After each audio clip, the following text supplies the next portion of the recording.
kon xam naa da ngay jël pause ba ci kanam ak yu demee noonu mais tu as tenu à ce que nga ñëw aussi ñu continuer parce que des fois aussi maanaam wax ci sa passion sax mooy tax nga xaw a ñëwaat xaw a fàtte affaire yi que la vie continue n'est-ce pas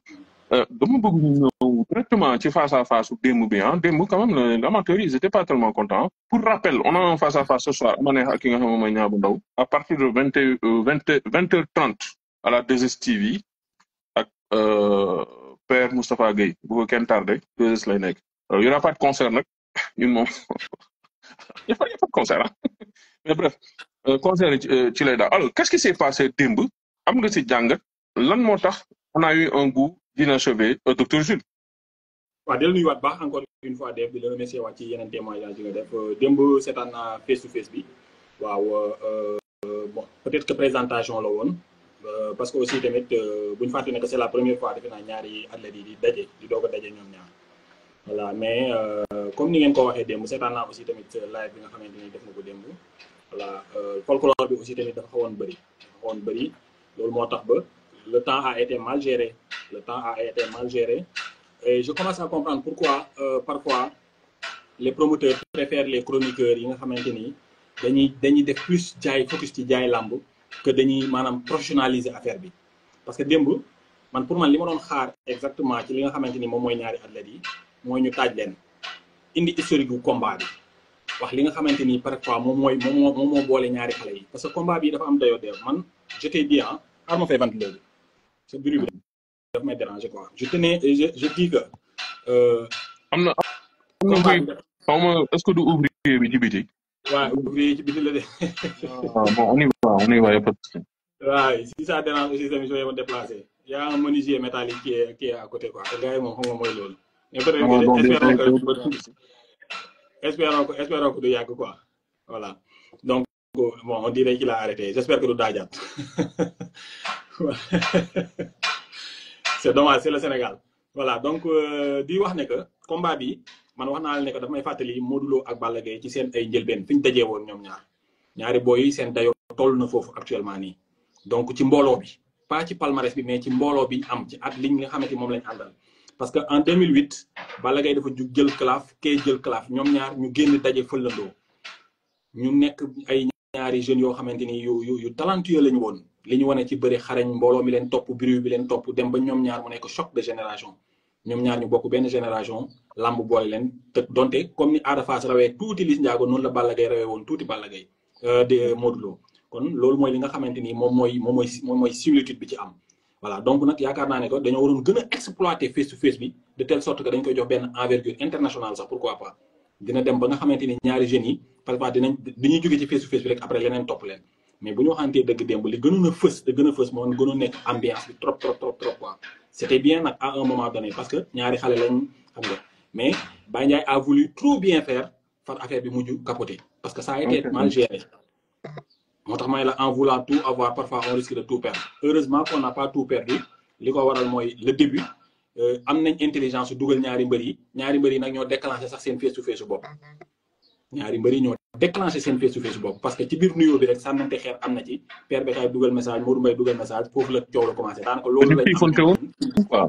voilà dañu xiifante woon loolu sax lañ jot a am ci au moins Liss Ndiago ak ki nga xamante ni moom mooy Ada Fass sinon kon affaire bi dafa naroon a garaaw trop parce que ñëw ci face to face bis bu mag ñu dem ba affaire bi jeex te doo dégg sax ñaari mbër yi wax foofu loolu la ñu naroon dalee parce que les forces de l'ordre aussi tamit quoi qu'on puisse dire parce que dama yaakaar ne gars yi organisateurs yi dañu xaw a bàyyi xel tuuti li xewoon Casamance de telle sorte que yaakaar ne dinañ leen may dérogation te xamuñ ne ko peut-être que yooyu ay cas de force majeure yi am tuuti sànq rek ma waxee woon sama live bi je me suis dit ñii est-ce que nekkuñu di yaakaar ne policiers dañ leen di may genre dérogation quoi voilà donc c'est ça loolu lañ yaa xam naa peut-être xawoon nañoo miser ci loolu moo tax aussi tamit ñu xaabaabal mais nit ki nga xamante ni maanaam duñ la may dara luñ la may rek exploiter ko le mieux possible voilà donc nag c'est ce qui nous est rattrapé hier malheureusement pour certains et heureusement pour d'autres parce que am na ñoo xamante ni maa la ko fii de def ambiance boobu ak Ibra Naajo yee gars yi noonu moo leen ci dàqal sax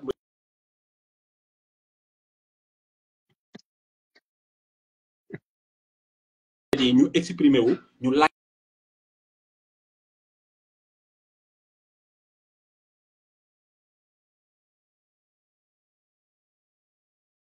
réseau bi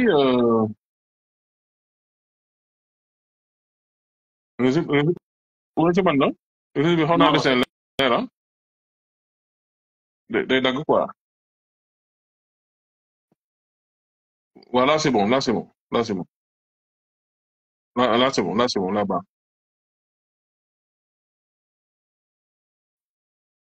jël ñi nga xamante ni par exemple ñoom ñooy may chroniqueur jaay làmb quoi mais normalement man pour man dañu war a ut ay journalistes yoo xamante ni parfois dañoo xam sport ñu dugg ak mbër yi ci côté préparation dugg ak mbër yi ci côté enjeu combat bi dugg ak mbër yi ci côté parfois sportivement parlant ci li nga jóge ak ci li nga jëm kii tamit ci li nga jóge ak ci li nga jëm côté boobu noonu dafa ëpp solo trop. Parfois aussi tamit on ne veut pas parfois quand il y a des face-to-face on ne veut pas poser les questions qui n'arrangent pas trop le promoteur parce que on se dit qu'on est là pour faire la promotion de la journée donc kon dañuy jéem a protéger waale promoteur bi mais man y avait des questions à poser surtout à Ada Fass par rapport ak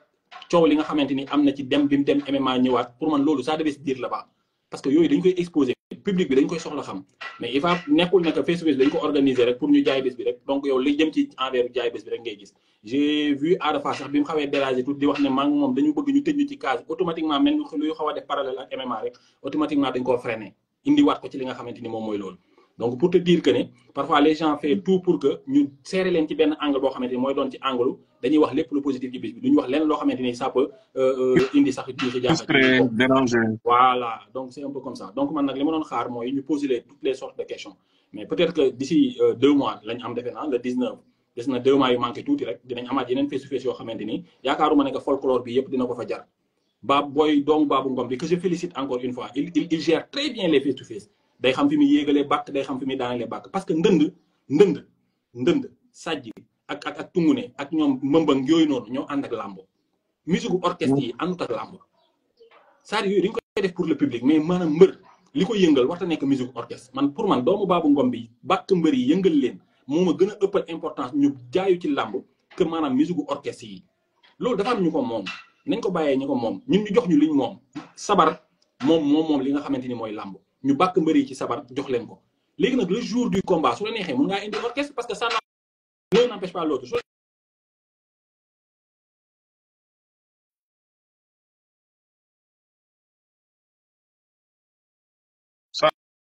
Ça calme un peu. Il y a un petit souci avec la connexion. Connexion dafa xaw a dese neex tey. On va patienter un peu. Bon, vas-y, parce que ouais. Bon, vas-y, là, on t'a, c'est bon, c'est correct. Bon, hein? Pourtant, man dama lay dégg normalement. Dama lay dégg normalement. Voilà. Donc, di wax ne que loolu moom mooy problème bi sabar moo ànd ak li nga xamante ni moom mooy làmb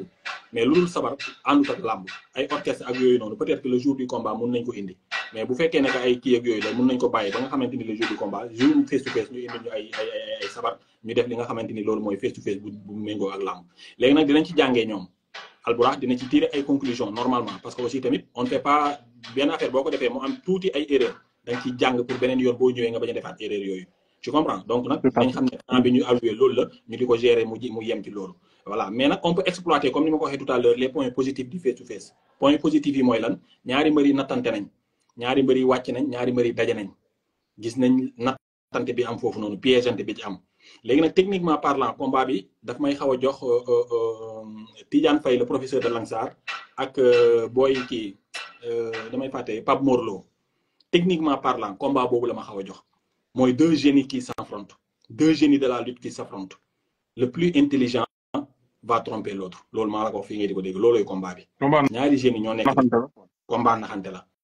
te boo bàyyee xel l'autre la kiiwu Liss Ndiago bi ménagère Liss Ndiago bi Alioune Gueye da ngay gis ne que par exemple wax na ko sax bi mu génnee ne combat bi góoma sax mu am xeex te effectivement combat bi Liss Ndiago calcul bi mu daan def ci ak yeneen adversaire am yi man góoma ne calcul boobu ça va marcher ci combat am ak ki nga xamante mooy Ada Fass maa la ko fii nga di ko dégg parce que Ada Fass du mbër boo xamante ni par exemple day ñëw di dox ci kaw aveuglement mbër la boo xamante ni c'est un attentiste la donc nag te Liss Ndiago amul habitude di diriger combat donc combat bi combat bopp la nar a doon combat intelligence la nar a doon ki njëkk a utiliser exploiter sa faayu morom yow yaa ko nar a léegi def li nga xamante ni moom mooy yaa ko nar a njëkk a yóbbu kon nag encore une fois combat bu nar a neex la nar a doon face to face bi tamit jàng nañ ci nappante stratégiquement aussi ñaari mbër yi am na lu ñu wanee ñoom ñaar léegi nag Ada Fass ci côté état de forme dañuy gis ne que dafa nekk di évoluer parce que dafa jóge ci MMA soxlawul woon graisse bu bëri foofu noonu ci MMA bi pour def li mu bëgg a def donc nag dese na ko 2 mois yoo xamante ni day gën a yokk puissance gën a renforcer muscle gën a renforcer masse pour adéquat ak li nga xamante ni moom mooy adversaire am. par contre adversaire am comme ni ma ko wax faral di waxee dañuy gis en général bu combat am jegesee mu jël benn masse graisseuse wala boo xamante ni duñ ko comprendre day dem ba day affecté ay kanamam géeg yëpp da nga gis ne kii dafa néewi. léegi nag après gis nañ ne que combat bi passé dem na à 2 jours 2 semaines 3 semaines du combat mu daggaat ko ba xaw a ngeer génneewaat tuuti muscle. Alain wax na démb lu am importance mooy booy bi xale la moom Liss Ndiago âge bi mu toll nii man pour man soxlaagul fu muy yokkee yenn masse yi pour bëri jéeg ñëwee parce que ñi muy bëreel ñoo ay naataangoom lañ. bëri ki nga xamante ni mooy Ada Fass pour man jarul dem yokk benn masse bu bëree bëri bii pour ñëw dikki ko man pour man jaru ko. donc nag encore une fois pour man lim soxla dëgg mooy fexee am endurance bu baax a baax parce que combat bi gëw mu ne combat buy gaaw la ci moom te bu jàppanteeg Ada Fass bëri bi mun naa tëwoo combat am ak Pokola mun naa ñëwaat te combat yooyu coffre moo koy liggéey te am na yenn masse yooyu jël nii parfois coffre bi nga war a am dëgg mun nga ko bañ a am loolu nag ping pong bi muy def mooy li ma doon wax ci rëg-rëg rek xam naa dinañ ci ñëwaat tout à l'heure maanaam tantôt nga yokk sa yaram tantôt nga wàññi ko ça peut t'affecter plus tard te loolu c'est pas bon pour le cœur aussi quoi qu'on puisse dire voilà xale la moom daal ak rakkam mooy Laurent Ndiago gis naa ne daal façon boobu leen jël léegi parfois dañuy yokk parfois ñu wàññeeku mais daal en tout cas buñ ko mënee man bu ma sañoon dañuy def benn progression lente moo gën ñuy anticiper ci loo xamante ni egguñ foofu noonu donc encore une fois physiquement parlant loolu laa nattagum nattante doole nag mënagu fee am parce que ñoom ñaar journée bi li ci des bari na état de forme yi mun na bañ a nekk yi nga xamante ni ñooy ñëw ci làmb ja léegi nag reste à voir ci côté face to face li ñu war a améliorer ci côté plan de communication li ñu war a améliorer ak ci côté plan tactique u combat bi incha allah li ñu war a améliorer loolu laay wax ci face to face bi di féliciter nag les organisateurs Baye Ndiaye a été intelligent mu exploiter li nga xamante ni mooy 19-20 bi parce que defe naa lii buñ ci dolli woon Balla Gaye Siteu gëm naa ne 1h du matin sax du tax ñu pare. kon nag le fait que Moussa Ndoye ak Thiatou Daouda Fall ñëw ñu démb te ñu ñoo war a bëri combat spécial bi. voilà tu as vu donc déjà il faut que ñuy xam ne que journée bi bu fekkee da ngaa indi mbër yëpp donc pour nga exploiter ko ni nga ko war a exploiter leneen loo ci dugal rek da koy xatal donc ñaari musicien pour man démb ëppoon na mënoon nañoo indi benn rek mu def benn playback après daw génn mais bu indi orchestre ça prend beaucoup de temps alors qu'on n'a pas ce temps là voilà donc encore une fois loolu laa si wax ñu xool erreur yi ñu rectifier ko yi nga xamante ni moo ci positif ñu bàyyi ci xel donc loolu laa ci wax dégg par rapport ak Liss Ndiago gis naa ni il a été un peu plus agressif que boy bi Ada Fass c'est-à-dire fu mu ko fekk rek da koy bu maax da ngay gis ne Ada Fass sax moo doon xaw a daw confrontation bi ça veut pas dire ragal aussi mais gis da nga koy sentir quoi que fu Ada Fass nekk day ñëw xaw ko griller affaire demee noonu des fois Ada Fass mooy xaw a daw coow li sax dem toog place am ak yu demee noonu démb aussi ma def live ak Assane Cissé mu mel nii moom booy moo gën a bëgg combat bi moom Liss Ndiago genre combat bi dafa bëgg def genre règlement de compte parce que moom souvent sax genre discours boobu la am mais Ada Fass il est un peu plus taquin xam nga moom dina ko tontu par la parole mais xaw ma am na lu muy nëbb wala am na nan nga analyser action boobu noonu. waaw c'est très normal parce que ñaari mbër yi dee booy xool bu dee mayante chance am na si da ngay gis ne que Ada Fass moo may chance kii di Liss Ndiago kon en général bu fekkee ne que booy boo xamante ni yaa ko raw tuuti ci làmb rawante wuñ lu bëri nag mais Ada moo ko raw ci làmb. moo ko raw parce que moom moo mujj bëreeg la sa gerte moom. beneen bi si topp ñi mu bëreel moom bëriwut ak ñoom moom Liss Ndiago kon Ada moo ko may chance ci làmb kon c'est très normal booy bee gën a am fugg gën a am nangam Ada mooy taxawee position grand frère donte moom sax ci boppam petit frère la moom Ada mais par rapport ak Liss Ndiago moom mooy taxawee position grand frère et c'est intelligent de sa part. Je pense bien qu'il a été très bien préparé parce qu'il n'a pas répondu à la provocation et c'était bien parce que loolu mu def noonu loolu la war a def combat bi Liss Ndiago dafa am habitude di yëkkati ay adversaire am di leen xoñoñanloo pour que le jour yi ñu ñëwee xol mu exploiter loolu mais je pense bien que bu Ada réussir bañ a am ñëwee xol ci combat bi demee comme ni muy waxee ci face to face yi su ma daanee ma xaru du ma ko arrièreal mettre nangam ak sangam donc plan stratégique bi incha allah rek bu mun na koo fausse raté mais le fait que Liss Ndiago nekk beaucoup plus provocateur loolu c'est très normal parce que aussi tamit moom lañ may loxo mu ñëw dabe si voilà donte nag ñoom ñaar li ñu rawantee ci làmb bëriwul donc nag côté boobu noonu laa ko analyser. très bien alors suñu jógee foofu noonu mën nañu ñëw bon ñetti sujet la benn bi mooy face to face beneen bi mooy